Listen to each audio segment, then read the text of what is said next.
Une fois que nous avons compris la règle de base selon laquelle il ne doit pas y avoir de remariage après un divorce, nous pouvons examiner les exceptions possibles à cette règle. Une possibilité de mariage après un divorce se trouve dans Matthieu 19,9. Si le mariage a pris fin à cause d'adultère, alors le conjoint lésé peut être libre de se remarier. Mais cette interprétation est débattue parmi les chrétiens.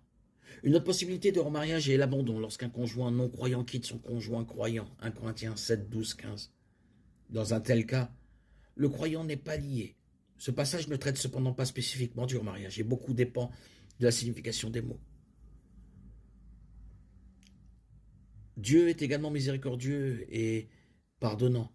Malachie 2,16. Chaque divorce est le résultat d'un péché commis par l'un des conjoints ou par les deux.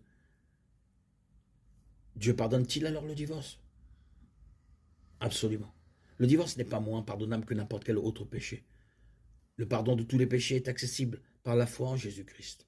Matthieu 26, 28, Éphésiens 1, 7. Si Dieu pardonne le péché du divorce, cela signifie-t-il que vous êtes libre de vous remarier? À la lumière du commandement de rester célibataire ou de vous réconcilier dans 1 Corinthiens 7, 11, la réponse semble être non, sauf dans les circonstances spécifiques mentionnées dans 1 Corinthiens 7, 12, 15 et Matthieu 5, 32. Le célibat n'est pas une malédiction. Dieu appelle parfois les gens à rester célibataires. Le célibat peut être une occasion de servir Dieu de tout son cœur. 1 Corinthiens 7, 7, 8. 1 Corinthiens 7, 32, 36. Alors, après un divorce, pouvez-vous ou devriez-vous vous remarier? Il est difficile de donner une réponse générale à cette question. En fin de compte, cela dépend de vous, de votre conjoint potentiel et plus important encore de Dieu. Le seul conseil que nous pouvons vous donner est de rechercher dans les Écritures et de prier Dieu pour obtenir la sagesse concernant ce qu'il veut que vous fassiez. Jacques 1, 5. Priez avec un esprit ouvert et demandez sincèrement au Seigneur de placer ses désirs sur votre cœur. Psaume 37, 4.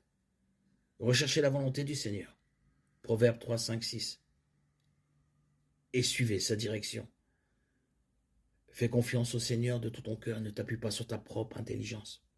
Reconnais-le dans toutes tes voies. Et il aplanira tes sentiers.